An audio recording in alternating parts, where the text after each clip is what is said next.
आज हम linear programming problem को सॉल्व करने का सिंप्लेक्स मेथड पढ़ेंगे। ठीक है, आप लोगों ने ग्राफिकल मेथड पढ़ा था। ग्राफिकल मेथड सिर्फ और सिर्फ तभी एप्लीकेबल होता है जब आपके क्वेश्चन में दो वेरिएबल्स दी होती है। अगर वेरिएबल्स दो या दो से ज्यादा हो जाते हैं तो उस केस में हम सिंप्लेक्स मेथड लगाते हैं। ठीक है, यानी सिंप्लेक्स मेथड दो वेरिएबल के क्वेश्चन को भी सॉल्व कर सकता है और दो से ज्यादा वेरिएबल के क्वेश्चन को भी सॉल्व कर देता है। तो हमने ये एक लीनियर प्रोग्रामिंग प्रॉब्लम कंसीडर करी है। Max z is equal to 2x1 plus 5x2। Constraint हमें दिए हुए हैं x1 plus 3x2 less than equal to 3 and 3x1 plus 2x2 less than equal to 6। और ये हमारा नॉन नेगेटिव कांस्टेंट है x1, x2 greater than equal to 0। Simplex से question करने के लिए सबसे पहले हम क्या चेक करते हैं? सिंप्लेक्स हमारा तभी एप्लीकेबल होता है लीनियर प्रोग्रामिंग प्रॉब्लम में जब नॉन नेगेटिव कांस्टेंट को छोड़कर हमारे जितने भी कांस्टेंट हैं वो सारे कौन से हों? लेस देन इक्वल टू होने चाहिए। तो पहली कंडीशन क्या है सिंप्लेक्स अप्लाई करने की? कि नॉन नेगेटिव कांस्टेंट को छोड़कर बाकी सारे जो भी हमारे कांस्टेंट हैं वो सारे लेस देन इक्वल टू के हों और उनके राइट हैंड साइड में जो भी कांस्टेंट लिखा हो वो कैसा हो? पॉजिटिव हो। तभी आप सिंप्लेक्स एल्गोरिथम या सिंप्लेक्स मेथड लगा सकते हैं, अदरवाइज सिंप्लेक्स एप्लीकेबल नहीं होता है। ठीक, अब सिंप्लेक्स से क्वेश्चन सॉल्व करने के लिए सबसे पहले हम क्या करते हैं? दी हुई एलपीपी को स्टैंडर्ड फॉर्म में कन्वर्ट करते हैं। स्टैंडर्ड फॉर्म के लिए हमारा जो ये ऑब्जेक्टिव फंक्शन होता है, सबसे ऊपर जो फंक्शन दिया हुआ है, ये हमेशा मैक्सिमाइजेशन में होना चाहिए। तो यहां पर ऑलरेडी मैक्सिमाइजेशन में, अगर ये मिनिमाइजेशन में होता है तो हम उसको पहले मैक्स में बदल लेते हैं और फिर सॉल्व करते हैं। ठीक, तो इस फंक्शन को आप पहले एज इट इज लिख दोगे। Max z is equal to 2x1 plus 5x2। अब कंस्ट्रेंट में हमें इन लेस देन इक्वल टू की इक्वेशंस को इक्वल टू में कन्वर्ट करना होता है। तो सबसे पहले आप क्या करोगे? लेस देन इक्वल टू की इक्वेशन को, इन इक्वेशन को या कंस्ट्रेंट को हम इक्वल टू में बदलने के लिए क्या करते हैं? इस कंस्ट्रेंट के अंदर एक वेरिएबल s1 को ऐड कर देते हैं। इस वेरिएबल का नाम होता है सिलेक्ट वेरिएबल। यानी सिलेक्ट वेरिएबल एक ऐसा वेरिएबल हुआ जो लेस देन इक्वल टू की कंडीशन को किसमें बदल देता है? इक्वल टू में बदल देता है। सेम इसी तरीके से जो हमारा सेकंड कंस्ट्रेंट है 3x1 प्लस 2x2, इसको अगर आप इक्वल टू में कन्वर्ट करना चाहोगे तो इसमें भी हमें एक सिलेक्ट वेरिएबल ऐड करना पड़ेगा और वो हो गया हमारा s2, क्योंकि s1 हम ऑलरेडी यूज कर चुके हैं। अब हमने दूसरा करा select variable, that is s2। तो अब टोटल हमारे क्वेश्चन में चार वेरिएबल्स हो गए x1, x2, s1 और s2, और ये चारों के चारों कैसे होंगे? Greater than equal to 0। जो सिलेक्ट वेरिएबल हमने यहां पर अपनी मर्जी से लगाए हैं लेस देन इक्वल टू की कंडीशन को इक्वल टू में कन्वर्ट करने के लिए, उन वेरिएबल्स को हम with zero coefficients objective function में भी ऐड कर देते हैं। ठीक है, तो ये अब हमारी जो फॉर्म बन गई एलपीपी की, हो गई हमारी स्टैंडर्ड फॉर्म। अब हम क्या करेंगे? अब हमने ये जो स्टैंडर्ड फॉर्म बनाई है इसको सिंप्लेक्स मेथड की हेल्प से अब सिंप्लीफाई करेंगे। सिंप्लेक्स मेथड से सॉल्व करने के लिए सबसे पहले हमें सिंप्लेक्स टेबल बनानी पड़ती है। ठीक, सिंप्लेक्स टेबल में हमें कौन कौन से कॉलम रखने होते हैं? सबसे पहला कॉलम होता है हमारा CJ, सॉरी पहला कॉलम होता है हमारा CB, फिर होता है हमारा BV, फिर थर्ड कॉलम होता है XB, और इसके बाद आप लिखते हो जितने भी क्वेश्चन में हमारे पास वेरिएबल हैं x1, x2, s1, s2, x1, x2, s1, s2, और जो लास्ट कॉलम होता है वो होता है हमेशा मिनिमम रेशियो का। ठीक, XB के ऊपर एक वैल्यू होती है हमारे पास CJ। ठीक है, तो अब पहले मैं आपको बता देता हूं ये क्या क्या होता है, उसके बाद हम इसको फिल भी करते जाएंगे साथ साथ। ठीक है, CJ क्या होता है हमारा? CJ हमारा कोफिशिएंट होते हैं वेरिएबल्स के ऑब्जेक्टिव फंक्शन के अंदर। जो हमारे पास वेरिएबल थे x1, x2, s1, s2, इनके कोफिशिएंट जो है हमें वो CJ में लिखने होते हैं। तो x1 का कोफिशिएंट है 2, तो आप यहां लिख दोगे x1 के ऊपर 2, x2 का कोफिशिएंट है 5 और s1, s2 के कोफिशिएंट कितने हैं? 0। ठीक, BV क्या होता है? ये हमारे बेसिक वेरिएबल्स होते हैं। ये वो वेरिएबल्स होते हैं जो हमने अपनी मर्जी से क्वेश्चन में ऐड किए थे। वो कौन से थे? दोनों S1 और S2 सिलेक्ट वेरिएबल्स। तो बेसिक वेरिएबल में हमने लिख दिया S1 और S2। ठीक, CB के अंदर आते हैं। CB is the coefficient of basic variables. तो S1 और S2 जो हमारे वेरिएबल्स हैं उनके कोफिशिएंट कितने थे? 0, 0। तो ये हो गया हमारा 0, 0। XB जो होता है ये हमारा कॉलम होता है राइट हैंड साइड के कांस्टेंट का। हमारे कांस्टेंट में राइट हैंड साइड में जो वैल्यूज होती हैं वो हम XB में लिखते हैं, यानी कि 3 और 6। अब यहां पर आपको जो हमारे पास कांस्टेंट है इसमें लेफ्ट हैंड साइड में जितने वेरिएबल्स हैं उनके कोफिशिएंट लिखोगे। यहां पर अगर हम देखें तो x1 का कोफिशिएंट कितना है 1, तो यहां लिख दोगे 1। x2 का कोफिशिएंट कितना है 3, s1 का कोफिशिएंट है 1 और s2 इस इक्वेशन में नहीं है, तो s2 कितना हो गया 0।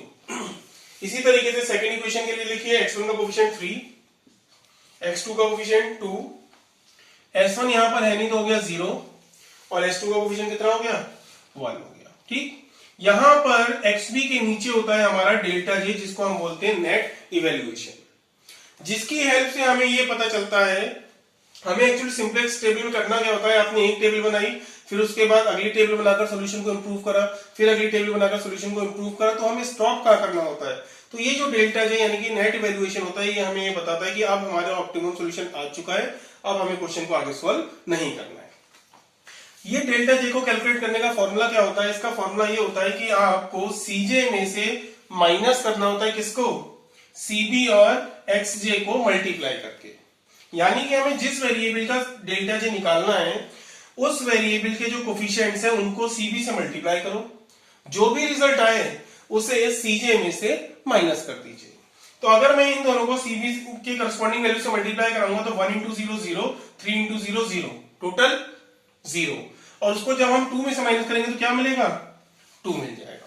ऐसे ही सेकंड वेरिएबल के कोफिशिएंट को cb से मल्टीप्लाई करो, 3 इंटू 0 0 प्लस 2 इंटू 0 0, टोटल हो गया 0। उसको जब आप 5 में से माइनस करोगे तो क्या मिलेगा 5 मिलेगा।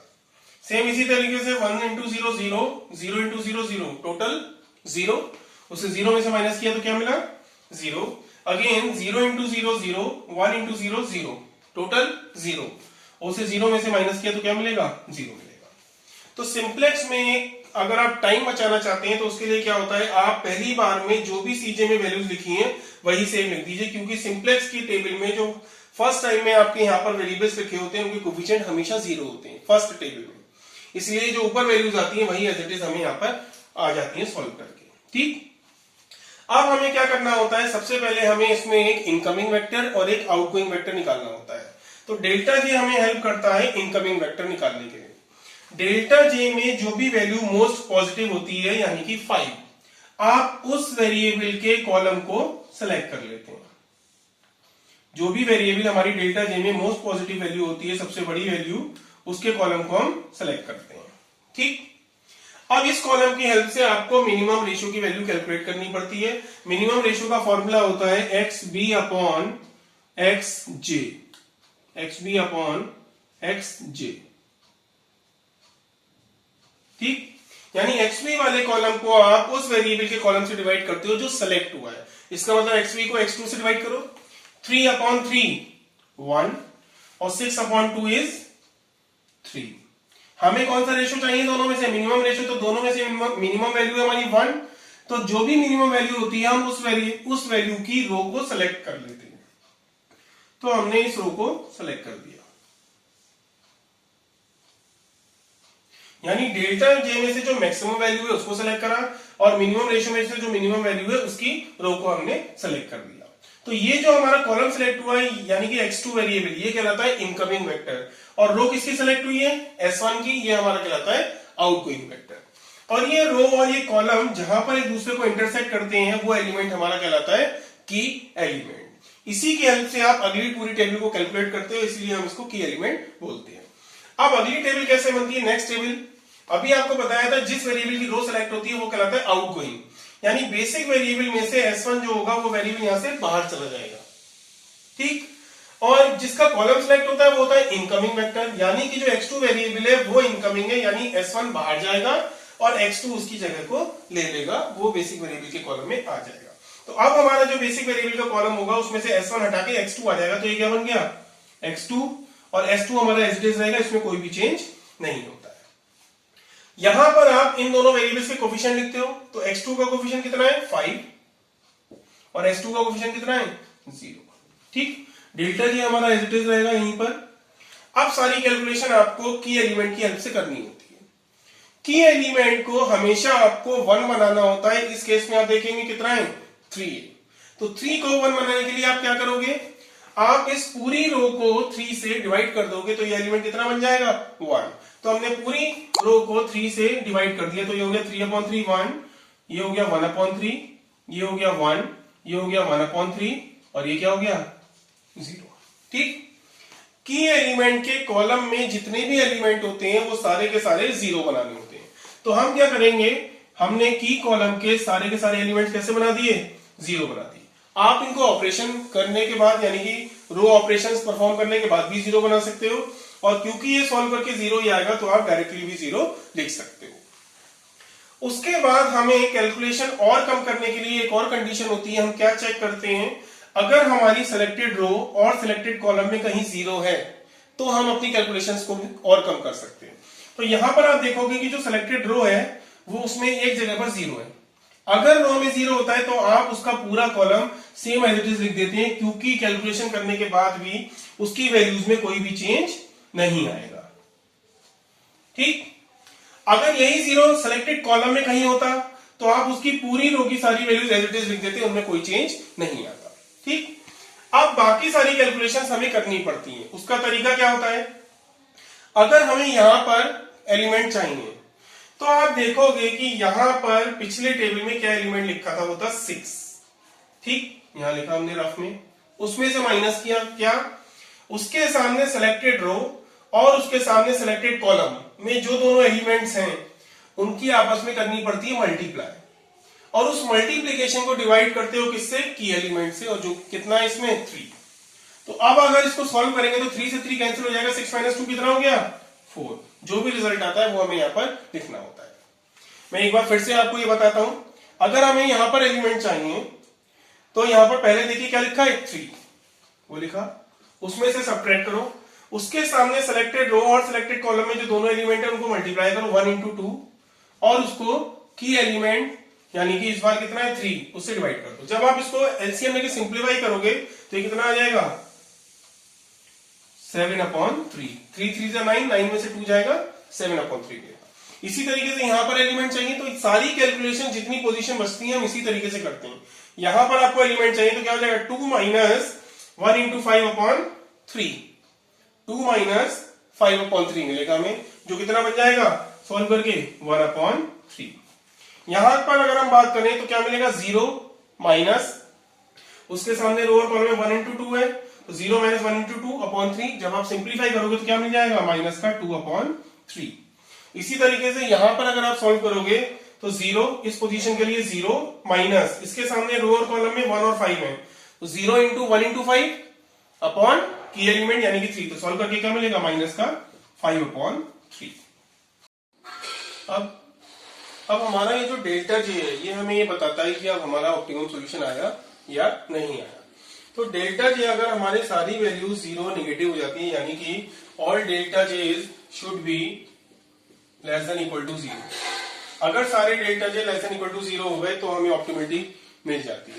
तो अगर हम चेक करें यहाँ पर ये वैल्यू पॉजिटिव है, ये 0 है, नेगेटिव है, ये 0, यानी कि एक वैल्यू अभी भी ऐसी है जो हमारी नेगेटिव या 0 नहीं हुई, इसका मतलब ऑप्टिमम सॉल्यूशन हमें नहीं मिला है। हमें अभी नेक्स्ट टेबल बनानी पड़ेगी और फिर चेक करना पड़ेगा कि ऑप्टिमिलिटी हुई या नहीं हुई। तो इसमें से आपको बताया था डेल्टा जे में से हम कौन सी वैल्यू सेलेक्ट करते हैं जो हमारी मोस्ट पॉजिटिव हो। यहाँ पर एक ही वैल्यू पॉजिटिव है तो हम इसके कॉलम को सिलेक्ट कर लेते हैं। ठीक, कॉलम सिलेक्ट करने के बाद हमें मिनिमम रेशियो कैलकुलेट करना पड़ता है। कैसे कैलकुलेट होता है, जो एक्सपी का कॉलम होता है उसको आप सिलेक्टेड कॉलम से डिवाइड करते हैं। तो 1 को जब 1/3 से डिवाइड करेंगे तो मिलेगा 3, और 4 को जब 7/3 से डिवाइड करोगे तो ये मिलेगा हमारा 12/7। तो इन दोनों में से हमारी मिनिमम वैल्यू क्या हो जाएगी, मिनिमम वैल्यू हमारी हो जाएगी 12/7। तो हम क्या करेंगे, जो भी हमारी मिनिमम वैल्यू होती है हम उसमें से उस वैल्यू की रो को हम सेलेक्ट कर लेते हैं। तो हम सेकंड वाली रो को सेलेक्ट कर लेते हैं। तो ये हमने सेकंड रो को सेलेक्ट कर दिया। ठीक, इसका मतलब अब इस केस में हमारा जो इनकमिंग वेक्टर है वो क्या हो गया x1, और जो आउटगोइंग वेक्टर है वो हमारा क्या हो गया s2 हो गया, और की एलिमेंट कितना हो गया हमारा 7/3। तो इस बार क्या होगा, इस बार हमारे जो बेसिक वेरिएबल का कॉलम है उसमें से s2 बाहर निकल जाएगा क्योंकि वो आउटगोइंग वेक्टर है, और x1 क्या इनकमिंग वेक्टर वो उसकी जगह ले लेगा। ठीक, यानी कि अब हमारे पास जो वेरिएबल्स हो जाएंगे वो हो जाएंगे x2 और x1। ठीक, यहां पर हम क्या लिखते हैं, इन वेरिएबल्स के कोफिशिएंट लिखे जाते हैं। तो x2 का कोफिशिएंट है 5 और x1 का कोफिशिएंट है 2, तो यहां पर हम लिख देंगे 5 और यहां लिख दिया 2। अब बाकी कैलकुलेशंस हमें किससे करनी होती हैं, की एलिमेंट की हेल्प से। की एलिमेंट को हमेशा हमें कितना बनाना होता है, 1 बनाना होता है। यहां पर कितना है, 7/3।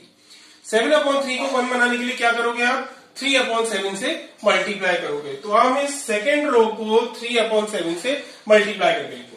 जैसे ही आप इसको 3/7 से मल्टीप्लाई करोगे, ये कितना हो जाएगा, 4 इंटू 3/7 यानी 12/7। ये हो गया हमारा 1, ये हो गया 0। इसको हमने 3/7 से मल्टीप्लाई करा तो ये हमारा सॉल्व करके आएगा -2/7 और ये हो गया हमारा 3/7। ठीक, की एलिमेंट हमें हमेशा 1 बनाना होता है और उसके कॉलम में बाकी जितने एलिमेंट होते हैं वो कितने होने चाहिए, 0 होते हैं। तो हम डायरेक्टली उन्हें 0 कर देते हैं। ठीक, फिर कैलकुलेशंस को कम करने का तरीका आपको एक बताया था कि अगर हमारे सिलेक्टेड रो और सिलेक्टेड कॉलम में कहीं 0 है, जैसे यहां पर हमें 0 मिला रो में, अगर रो में 0 मिलता है तो उसका पूरा कॉलम आप एज इट इज लिख देते हो, उसमें कोई भी चेंज नहीं आता है। ठीक है, अब बाकी सारी वैल्यूज जो हमारी बची हुई है उनको कैलकुलेट करने का तरीका क्या था।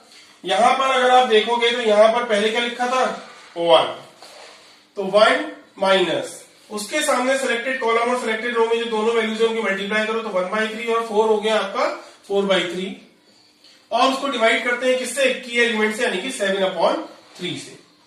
तो जब आप इसको सिंप्लीफाई करेंगे तो सिंप्लीफाई करने पर क्या होगा, 3 से 3 तो हमारा कैंसिल हो जाएगा और सॉल्व करके एलसीएम लेके आपको मिल जाएगा 3/7। 3/7। यहां पर अगर हम बात करें तो यहां पहले क्या लिखा है, 1/3 लिखा हुआ है। तो 1/3 माइनस उसके सामने सिलेक्टेड कॉलम और सिलेक्टेड रो में जो दोनों वैल्यूज है दोनों की मल्टीप्लाई कर दो। तो जब आप मल्टीप्लाई करोगे तो एक माइनस ये है और एक माइनस हमारे पास है, तो ये हो गया प्लस, और ये टोटल कितना हो गया मल्टीप्लाई करके, 2/3 इंटू 1/3। ठीक, और इस मल्टीप्लीकेशन को हम किससे डिवाइड करते हैं, की एलिमेंट से, यानी कि 7/3 से डिवाइड करेंगे। तो एक 3 से एक 3 कैंसिल हो जाएगा, ये 3 हमारा नीचे आ जाएगा तो ये हो जाएगा हमारा 1/3 प्लस 2/21। अब जब आप इसको एलसीएम लोगे तो ये हमारा आ जाएगा सॉल्व करके 9/21 यानी कि 3/7। तो ये हो गया हमारा 3/7। इसी तरीके से हम क्या करते हैं, सारी की सारी अपनी कैलकुलेशंस कर लेते हैं और फिर पता लगाते हैं कि हमें ऑप्टिमम सॉल्यूशन मिला या नहीं मिला। ठीक, तो अब हम नेक्स्ट वैल्यू कैलकुलेट करेंगे। यहां पर अगर हम वैल्यू कैलकुलेट करना चाहते हैं तो यहां पर आप देखेंगे पहले क्या लिखा है, 0 लिखा है। ठीक है, तो 0 माइनस 0 के सामने सिलेक्टेड कॉलम और सिलेक्टेड रो में जो दोनों वैल्यूज है उनकी मल्टीप्लाई करो 1 इंटू 1/3 और उसको की एलिमेंट यानी कि 7/3 से डिवाइड कर देंगे। जब आप इसको सिंप्लीफाई करोगे तो ये कितना मिल गया, माइनस का 1/7। ठीक, अब यहां पर वैल्यू चाहिए, यहां पहले क्या लिखा है, माइनस का 5/3, माइनस 5/3, उसमें से सब्ट्रैक्ट करेंगे क्या, उसके सामने सिलेक्टेड रो और कॉलम में जो भी दोनों वैल्यूज होती है इनको मल्टीप्लाई करो। तो एक माइनस यहां पर है, एक माइनस यहां पहले से था तो वो तो हो गया प्लस, इन दोनों को मल्टीप्लाई करो तो ये हो गया 2/3 इंटू 1/3 और हम इसको की एलिमेंट यानी कि 7/3 से डिवाइड करेंगे। जब आप इसको डिवाइड करोगे तो 3 से 3 कैंसिल हो गया, जब आप इसको सॉल्व करोगे तो हो जाएगा -5/3 प्लस 2/21 माइनस का 5/3 प्लस 2/21। अब जब हम इसको एलसीएम लेंगे तो एलसीएम लेने पे क्या हो जाएगा, -35 प्लस 2 यानी कि माइनस का 33/21 यानी माइनस का 11/21। यहां पर अब हमें वैल्यू चाहिए नेक्स्ट, तो यहां पर वैल्यू देखिए पहले क्या लिखी हुई है, 0, उसमें से सब्ट्रैक्ट करोगे क्या, उसके सामने सिलेक्टेड रो और कॉलम में जो दोनों वैल्यूज है उनकी मल्टीप्लाई करो तो 1 इंटू 1/3 और उसको की एलिमेंट 7/3 से क्या करोगे, डिवाइड कर दोगे।